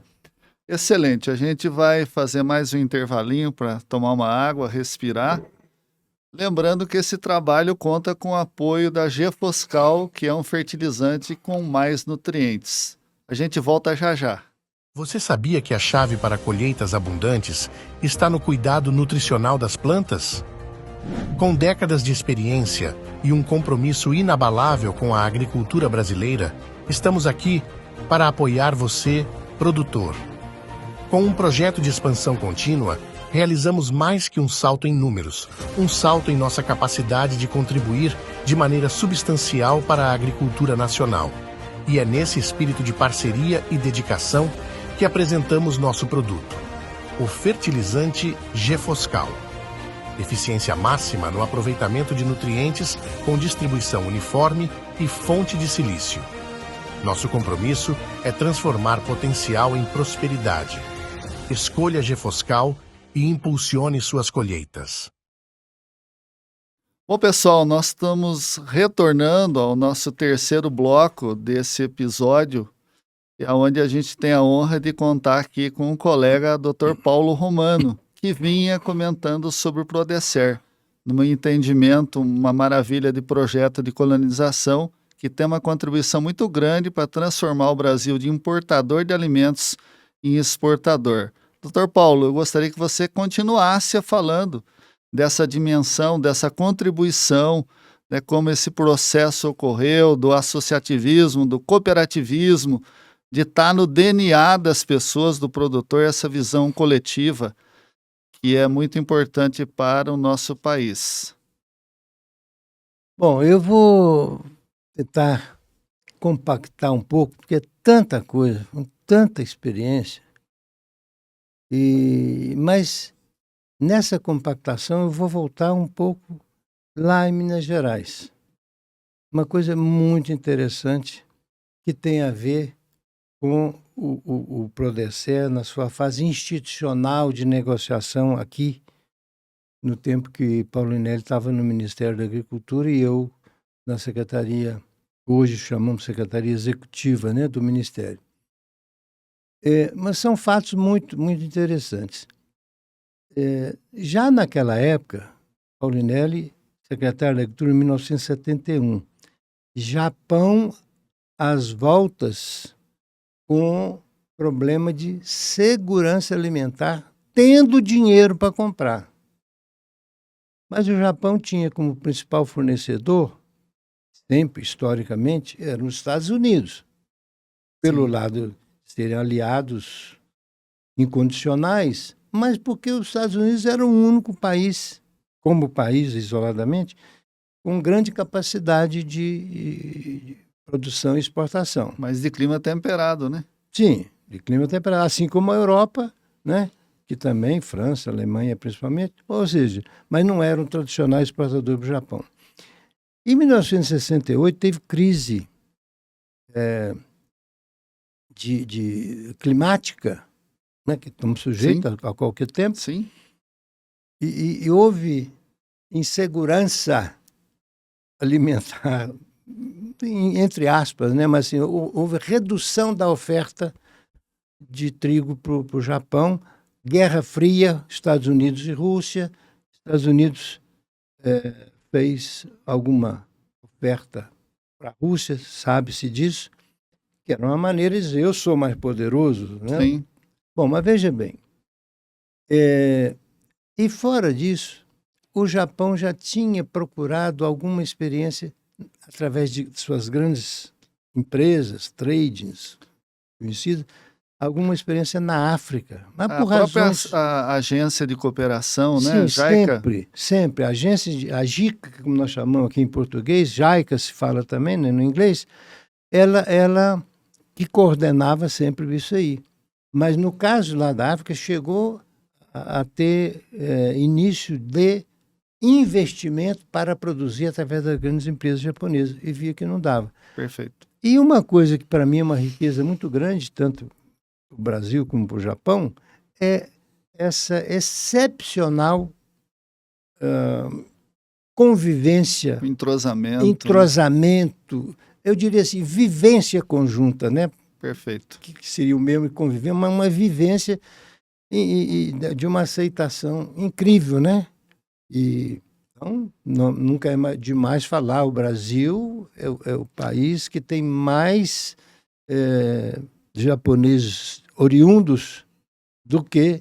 Oriundos não, japoneses descendentes, sim, né? Fora do Japão. Bom, mas vamos lá, senão nós dispersamos, viu, exato. Ronaldo? Vamos lá fixar que aqui. Tem coisa para falar aqui ainda. Mas vamos fixar aqui, você vê que coisa interessante, a questão até de estrutura mental, de cultura, eu valorizo sim, muito essa questão cultural. Uma missão japonesa foi a Minas Gerais, que tinha um projeto de sucesso na cooperação, era governador Rondon Pacheco, na cooperação que era a Usiminas, uma grande siderúrgica, né? E sim, até hoje, cooperação nipo-brasileira. Naquele momento estava se discutindo cooperação na área de celulose. E eles, nessa receptividade mineira, perfeito, para esses investimentos, queriam começar a ver na agricultura. E nesse ponto tem a comunicação, que a gente sabe que era muito importante, da colônia japonesa com o Ministério da Agricultura do Japão. Isso tudo facilitava esse ambiente que a gente trouxe lá. E foi uma missão japonesa e nós começamos a discutir. A visão nossa, e o Paulinelli à frente, não, mas olha aqui, nós temos essas áreas aqui, olha a dimensão, está tudo por ser ocupado, etc. Os japoneses não conseguiram entender. Naquela época era mapa, não tinha nada de computador. Nós aí pedimos apoio lá da infraestrutura logística do governo de Minas, um avião emprestado. Eu me lembro, entramos nesse avião, eram 3 japoneses, e eu e mais um, doutor Fantini, era diretor da Rural Minas, para fazer uma viagem de Belo Horizonte rumo a Curvelo, a 150 quilômetros mais ou menos, para eles terem uma ideia de dimensão. Num pedacinho micro, depois visto no mapa, e para a gente começar a conversar e falar das nossas dimensões. Daí, quando aí vem para o Prodecero aqui, quando a gente falou, vamos fazer 500 mil hectares de uma vez, eles disseram, não, vamos fazer 50 mil. Perfeito. Fazer um polo, se der certo, o projeto piloto foi chamado assim. Agora, veja, tudo meio a meio, 50% de recursos japoneses, 50% do governo brasileiro. Inicialmente era através do Banco Central, tinha uma diretoria de fomento, e depois passou a ser tesouro. E veja bem, a gente tinha tudo muito bem planejado. Era o equivalente a $1.000 por hectare para você deixar a área preparada para plantar, né? Sim. E vamos fazer 50 mil hectares. E foi o que foi feito em Minas. E evolução muito positiva, foi fazendo aquela avaliação. Os japoneses ainda assim demoraram um pouco. E foi quando nós entramos dentro do Prodecer com o projeto que a gente chama de Entre Ribeiros, na região de Paracatu, Os ribeiros seriam o Rio Paracatu e o Rio Preto. Perfeito. Fica ali, chama o Ribeirão Entre Ribeiros. Ele está entre esses dois aí. E foi um projeto numa área diferente do tradicional, que era a área de Chapada, a área alta. Essa é a área mais baixa. Mas com uma oferta de água muito boa. E irrigação. E ali nasceu exatamente o primeiro e um grande projeto de irrigação, ainda hoje é um grande projeto de irrigação, nos moldes do Prodecer. Perfeito. Já com a gestão da Campo, doutor Paulo? 100%. Da Campo com o governo de Minas. A gestão do projeto em si, na parte de organização, era a supervisão da Campo. Na Sim. parte de infraestrutura, era a Rural Minas. A gente repassava recursos para a Rural Minas. Aí tinha um pouco... Eu estava na Secretaria de Recursos Hídricos, isso foi um pouco depois. A gente, inclusive, ajudou a melhorar a infraestrutura, etc. E daí, de novo, Ronaldo, isso é uma coisa importantíssima, que os nossos ouvintes devem pensar. Esse Brasil que a gente vive, uma hora assim, com o Estado é que deve dirigir as coisas, mas vão dar mais força para as organizações ou para o cidadão. Essas coisas estão sendo postas um pouco em discussão de novo. O projeto Entre Ribeiros, precocemente em relação à proposta que o governo federal viria a fazer depois, ele nasceu emancipado. Os produtores organizaram uma associação e eles passaram a ser os gestores do projeto. O governo deu algum apoio, repita-se, sim. Outra parte foi financiamento, mas todos os custos, manejo de água, responsabilidade junto aos órgãos reguladores, a palavra certa, né? No caso de Minas, o IGAM, no caso do governo federal, a Agência Nacional de Águas. Isso é fator de êxito. E quando o projeto fica submetido a uma gestão pública, nós sabemos, tem dificuldade. Não é que não tenha um bom gestor, que não seja responsável. Sim. O processo é moroso, né? Ele tem as dificuldades, não só moroso, ele tem travas eventuais. Perfeito. Bom, em síntese, nós sabemos como funciona a eficiência do público e o privado. Repito, não é porque o gestor público não queira fazer. Tem hora que ele tem dificuldade, não tem orçamento. As amarras legais também, as amarras, né, doutor Paulo? Sobretudo, legais. Bom, mas daí nós vamos resumir aqui do Prodecer. Saiu a segunda fase, saiu de Minas, certo, né? E foi para Goiás, Mato Grosso do Sul, Bahia, Maranhão, né? E esses estados. Piauí veio em decorrência da Bahia ali, que é fronteiriça, etc. E sempre o mesmo modelo, né? Modelo. Fiel a esse modelo. Então, veja, a gente... e é uma coisa importante ver isso aí. De maneira assim objetiva, eu não conheço outras iniciativas do porte que tenham, ao mesmo tempo, aliviado tensões sociais e políticas no Sul, porque você não tinha terra suficiente, tinha aquela pressão local. Famílias grandes. Famílias grandes, etc. E tanto é verdade que no Estatuto da Terra, lá em 1965, parece, né? E todo mundo sabe, 63, 64, né? A tensão que teve no Brasil até que se instalou o governo militar. Mas uma das coisas que organizou é o seguinte: você não pode... Tinha a minifundização. Né? Na linha política ideológica falava-se muito do latifúndio, mas o minifúndio ele tem as suas deficiências e em algum momento é perverso, porque ele prende a pessoa ali, mas é uma área, quando é minifúndio, que não gera renda suficiente Não para permite viver. escala de produção. Não é? gera renda suficiente. E aquela tensão. Então, a gente fez essa conexão. Esvaziou aquela tensão lá e veio ocupar áreas que não tinham definitivamente nenhuma utilização. Foi uma reforma agrária, de certa forma. Eu diria assim, tipicamente uma reforma agrária planejada, com todos os instrumentos, com os seus riscos, Sim. né, medidos, reduzidos ao máximo, que a gente não via os riscos. Ele existia pela natureza.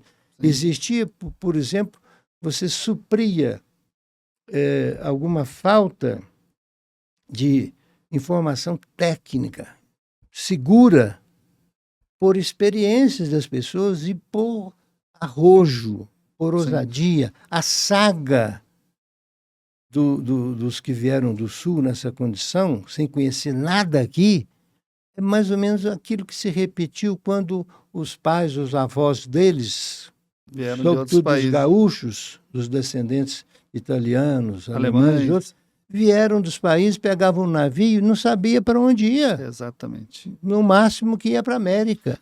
Mas, ao mesmo tempo, aí já veio o trabalho da Embrapa, dos institutos estaduais, EPAMIG, IAC, IAPAR, etc. Eu diria o seguinte, eu falo a palavra conhecimento, falei várias vezes e continuo falando, isso é essencial.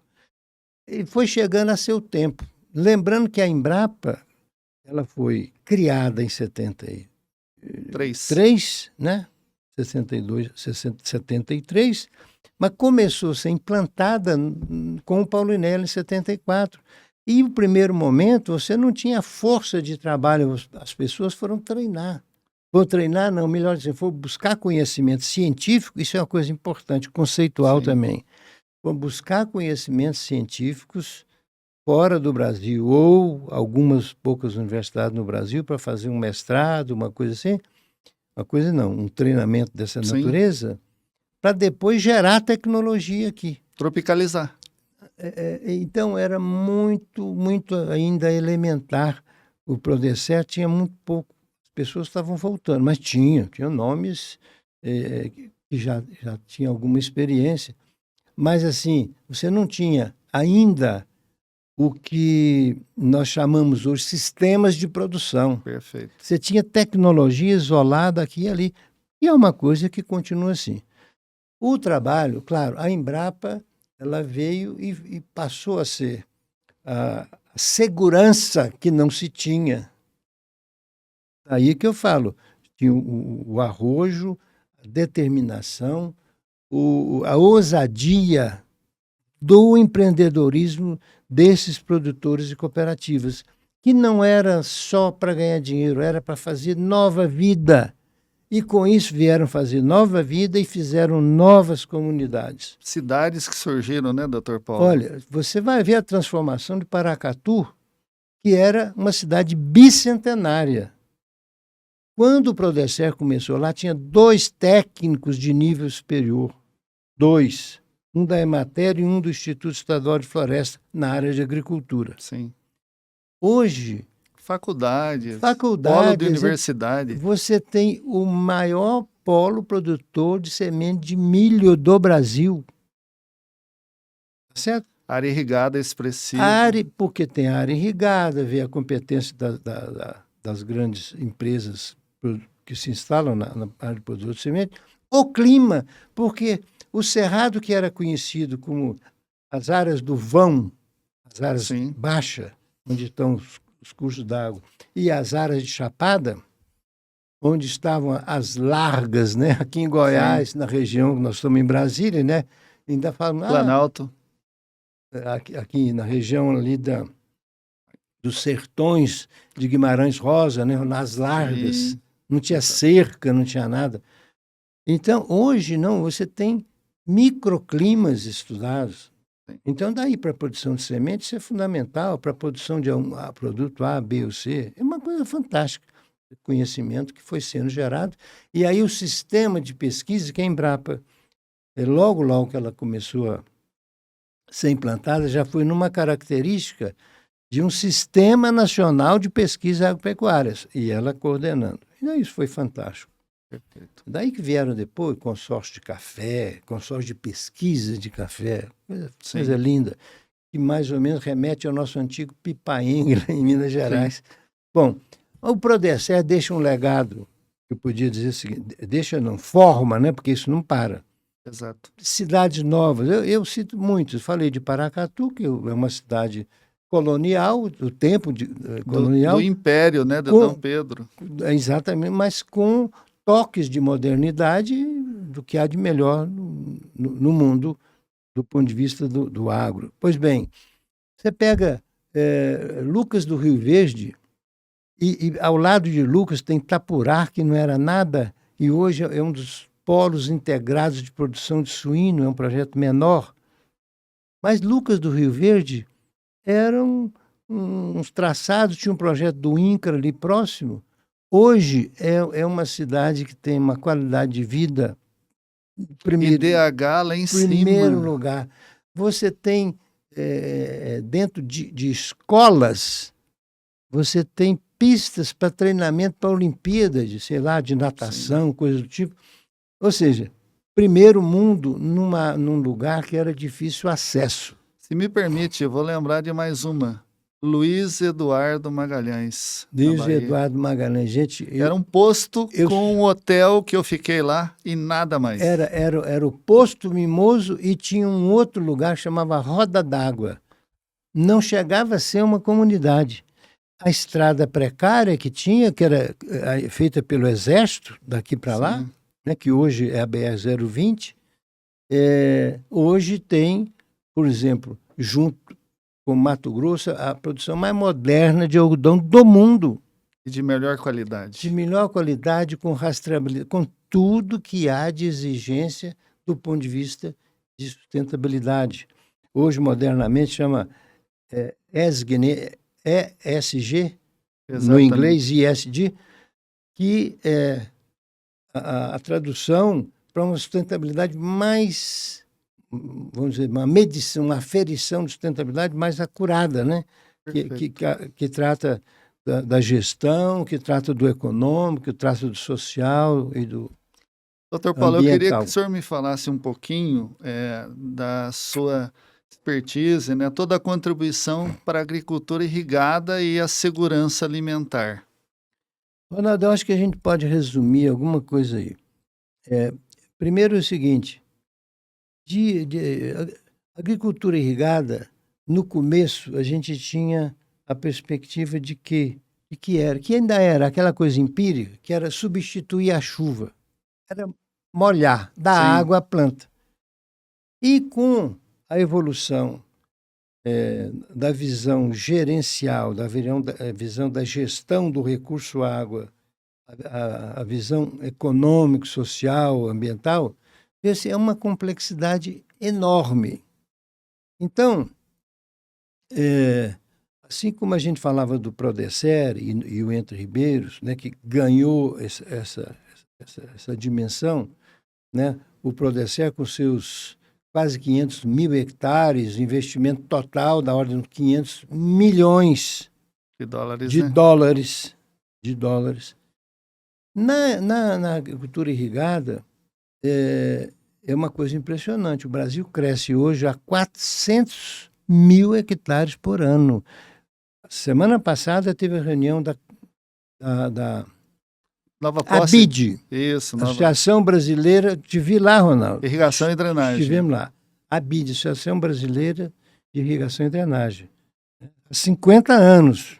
Eu fui, inclusive, fundador dela no ramal lá de Minas. Isso. Encontramos Elvésio Saturnino e tantos outros. Que carregou essa bandeira há muito tempo. Professor Everardo Mantovani. Tem que ser lembrado desses nomes. Fernando Antônio Rodrigues, que hoje é secretário da Agricultura de Minas, foi o primeiro diretor técnico da Codevasf, indicado pelo Ministério. Pena que a gente não tem tempo para contar tanta história. Não, mas veja, e o Fernando veio da experiência da Rural Minas com irrigação lá em Minas. Nossa. Mas é bom falar, Ronaldo, é o seguinte, eu tive como secretário de Recursos Hídricos, a parte de irrigação estava lá dentro.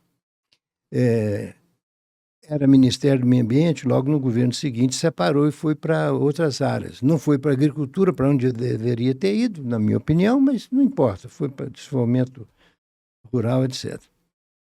Mas evoluiu incrivelmente porque a questão de gestão de água, no sentido amplo, ela veio toda, digamos, vem orientada pelo novo marco legal, que nós chamamos Lei das Águas.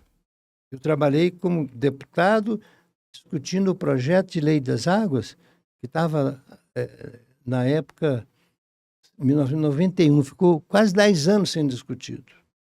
Nós conseguimos passar. Pois bem, isso ajudou muito, porque não é como a legislação ambiental, que é muito de comando e controle, essa é de orientação. Perfeito. Então, você tem que ter gestão compartilhada. A palavra integração, como é que é chave, quando você trabalha com natureza, são vários fatores, natureza e gente. Exato. Então, você tem que ter gestão compartilhada, você tem que considerar na gestão da água a questão, vamos dizer, física, cultural, social, ambiental, num conjunto para tomar decisão. Volta para a irrigação.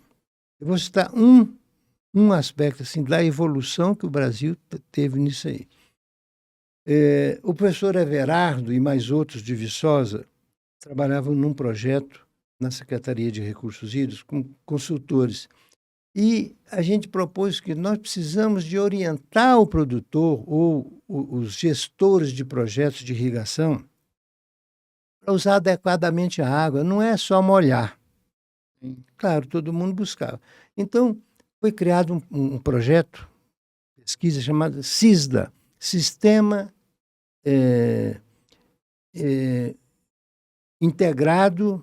Sistema de Informações de Suporte à Decisão Agrícola. Um nome muito pouco marqueteiro, né? Muito pouco, mas porque era de pesquisa. Pois bem, passados uns anos, o pessoal de Viçosa, o professor Everardo da frente, continuou trabalhando com isso aí e criaram estações meteorológicas compactas, quando naquela época a gente buscava informação numa estação aqui e outra no outro município, compactas para levar para dentro dos projetos, onde você mede umidade do solo, umidade do ar, precipitação, evaporação da planta, aí você com aquilo você mede a água para a planta é tal quantidade, em tal fase de crescimento é tal quantidade. Essa foi uma evolução que o Brasil teve acima de outros países. Se você me permite, eu vou lembrar, trabalhei com irrigação, a gente falava assim, é na base do botinômetro. E hoje a gente está usando tensiômetro e outros equipamentos que dão assertividade na decisão de irrigar. Evoluiu incrivelmente. Tanto que a BID, hoje, ela tem nos seus principais eventos, que são os CONIRDs, os congressos, né, nacionais de irrigação e drenagem, tem a feira de equipamentos e serviços, porque hoje... É o Inovagri? Não, é a feira específica. A feira específica. Tá. De irrigação, de equipamentos de irrigação. E tem muitos serviços, onde entra, inclusive, inteligência artificial. Você vê os softwares super evoluídos que a gente vê. O último que eu participei foi 2 anos, 1 ano atrás, em Campinas. Isso é uma coisa realmente impressionante. E o que eu quero dizer? Ali você tem os produtores, os profissionais da ciência, né? Consultores, pesquisadores, e a indústria. Empresas, né? Maravilha. E a indústria, integrando ali para dizer, preciso complementar aqui e ali. Agora, vamos falar uma coisa assim, que é, talvez, emblemática para essa questão de irrigação, na perspectiva de segurança alimentar, na perspectiva de custo, porque nós precisamos de ver essa parte social de risco, largo né? alcance, risco e tal. Então, é o seguinte, Paulinelli no Ministério da Agricultura, e a gente já discutia, falava e pelejava com irrigação, Em Minas tinha a experiência lá do projeto Jaíba, no São Francisco, que é um sucesso, junto com Petrolina e Juazeiro, são os dois polos mais importantes de produção de fruta do Brasil. Mas você sabe aonde que aconteceu o marco, para mim, da importância, eu diria assim, social, sobretudo do ponto de vista de estabilidade na oferta no correr do ano. Todo mundo vê de frutos. Você tinha frutos do tempo dela. Hoje não, você tem fruta toda hora tem. Mas sabe o que era? Feijão. Você tinha o feijão das águas e o feijão da seca. Qualquer um dos dois que tivesse uma perda, o preço lá em cima, e feijão, alimento básico do brasileiro. Nós tivemos, Paulinelli era ministro, nós tivemos uma crise de feijão e importava do México. E o feijão tem a delicadeza, ele tem que ser novo. Vinha feijão brocado e tal. Então, a irrigação acabou com isso, nivelou. É um exemplo, para mim, clássico, realmente muito importante. Muito bom. Eu gostaria, para a gente ir caminhando para o encerramento, que a gente abordasse um pouquinho a agricultura tropical, né, esse plano do governo hoje, que dá esse suporte, que é o único plano de governo no mundo que incentiva e financia a adoção de boas práticas, e o legado do nosso saudoso amigo, querido Alisson Paulinelli, que era o embaixador dessa agricultura da integração lavoura, pecuária, floresta. Gostaria que você falasse então um pouquinho para nós dessa agricultura tropical que ele sempre defendeu, né, que é uma agricultura tupiniquim, ele dizia, com essas boas práticas. Como que você vê esse potencial de contribuir para a segurança alimentar, não só brasileira, mas mundial? Ronaldo, você percebeu aqui, os nossos ouvintes perceberam, eu sempre procuro trazer minhas contribuições entendendo ou sugerindo o marco conceitual. Eu acho essa coisa muito importante. Então, eu acho que essa contribuição do Paulinelli veio com a visão dele, e não foi só dele, eu devo citar aqui, por exemplo, como homenagem, dentre muitos outros, o Eliseu Alves, que foi um dos brasileiros que ajudaram a fazer a concepção do modelo da Embrapa. Ele trabalhou num grupo com Cirne Lima, Zé Pastor e outros aí. E ele... eles tinham a visão, né, da importância da ciência, mas da separação do que é a ciência e a tecnologia, separando. Porque muita gente fala, não, ciência e tecnologia embola um pouco. Essa clareza de noção foi muito importante. Porque quando a Embrapa foi criada, o treinamento, o recrutamento e treinamento de pessoal nos anos que nós tivemos aqui, e principalmente no começo, foi de 1.500 técnicos, geralmente engenheiros agrônomos, principalmente formados, veterinários, biólogos, químicos, etc. Veja, a não ser chinês hoje, né, que mandou para o mundo aí milhares, dezenas, centenas, eu acho que não tem nenhum programa. No Brasil, nem de longe, nenhum programa foi assim. E o que acontece? Foi a clareza da noção de que lá, no melhor nível, vamos chamar assim, acadêmico, você ia aprender ciência. Paulinelli falava isso. Então, sim, eu acho que para falar de legado de Paulinelli, a gente tem que falar o nome e um fato, e um pensamento, e uma convicção dele.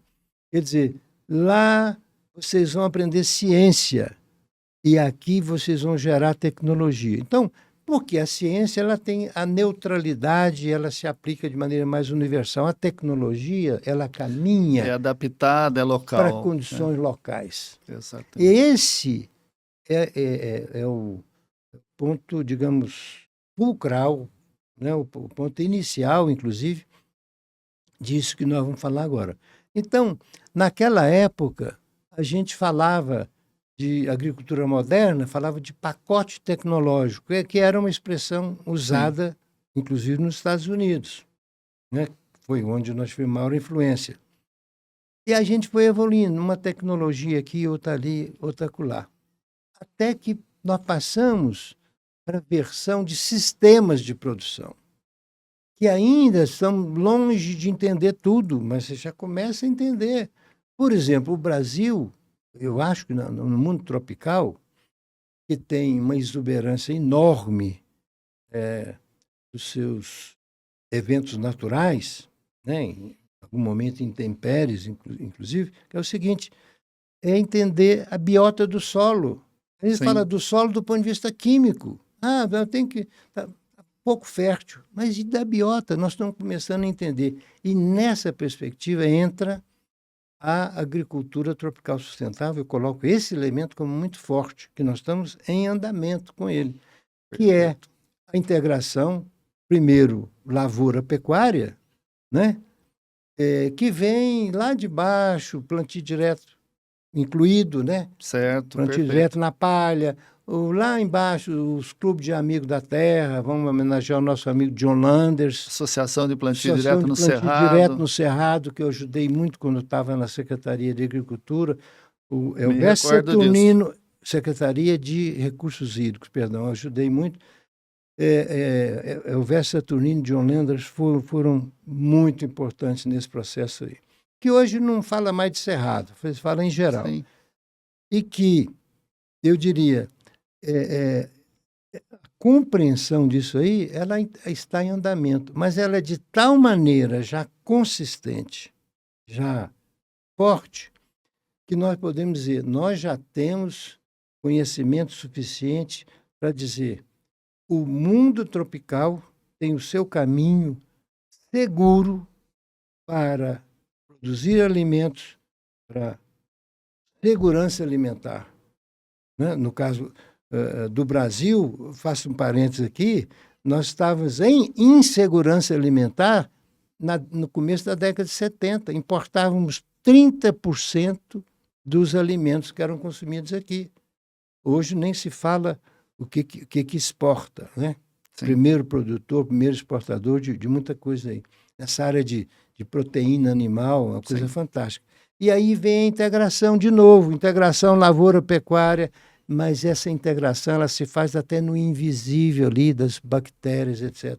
Hoje nós falamos de agricultura tropical sustentável, mas já vem aprofundamento de conhecimento que fala de agricultura regenerativa, que é, vamos dizer, um conceito novo, que se agrega nessa processo de integração, principalmente, e aí a gente pode, talvez até ir caminhando para encerrar o raciocínio, quando você tem integração lavoura, pecuária e floresta, eu batalhei muito para esse F de floresta lá em Minas Gerais. Sim. Ele diz assim, em Minas tem que ter floresta, mas vamos lá, tendo tudo isso aí, nós temos essa perspectiva, vamos dizer assim, já muito, muito avançada, de fazer as transformações a partir do solo, inclusive para fixação de carbono no solo, que é uma outra vertente do que a fixação de carbono acima do solo. Muito bom. Tá? Aí vem aquilo que a gente pode falar, os remineralizadores do solo, né? Que tem o processo todo. E aí eu termino dizendo uma coisa que eu aprendi com os biólogos, o pessoal da Embrapa, lá o Éder Martins, que é um ícone nisso aí, e o pessoal nosso. Já esteve aqui conosco no episódio passado. Pois é, e o pessoal nosso, que eu falo do serviço geológico, que são geólogas de primeiro nível, que estão integrados nesse trabalho de remineralizador do solo há muito tempo, e eu aprendi o seguinte: o pó de rocha, o reminerador do solo, por mais finamente moído que seja, ele não é nutriente de planta. Ele é nutriente de bactéria, que fazendo o processo de biomineralização, olha a bioeconomia aí, né? Ou bidissolução, como eles usam também, libera nutriente de planta e o que é carbono, prende esse carbono em forma de carbonatos mais complexos. Inclusive, eu quero aproveitar para convidar todos, de 9 a 11 de julho, nós teremos o 19º Encontro Nacional do Sistema Plantio Direto em Luiz Eduardo Magalhães, né? Organizado pela Federação Brasileira do Sistema Plantio Direto, onde a gente vai ter a honra de recepcionar o Dr. Ratan Lal, que é o pesquisador Prêmio Nobel da Paz que trabalha com carbono. Então, nós vamos estar trabalhando muito forte essa questão de carbono, de uso de remineralizadores de solo, bioinsumos e outras tecnologias inovadoras. Doutor Paulo, estamos caminhando para o encerramento, eu gostaria das suas considerações finais. Ronaldo, eu acho que eu devo agradecer você, aqueles que nos acompanham aqui. Eu tenho uma disposição muito grande, não só de trabalhar, mas também de colaborar para a discussão de pautas, eventualmente, que às vezes ficam esquecidas ou que não ganham a devida importância. Mas nessas pautas, parte delas é o que você está fazendo aqui, eu te cumprimento. É recuperação de conhecimento sobre a nossa história. Quem não conhece a sua história tem dificuldade de saber que futuro que quer construir. Maravilha, muito obrigado. Fico honrado e muito satisfeito com a sua colaboração, né, o compartilhamento da sua história de vida. E agradeço a todos que estão acompanhando e lembro que esse nosso trabalho conta com o apoio da Gefoscal, que é fertilizante, que é mais nutrientes. Um grande abraço a todos, muito obrigado, gratidão a Deus e a todos que estão nos acompanhando e a você que emprestou seu tempo para enriquecer aqui o nosso trabalho. Muito obrigado e até breve. Com muita alegria. Obrigado a vocês.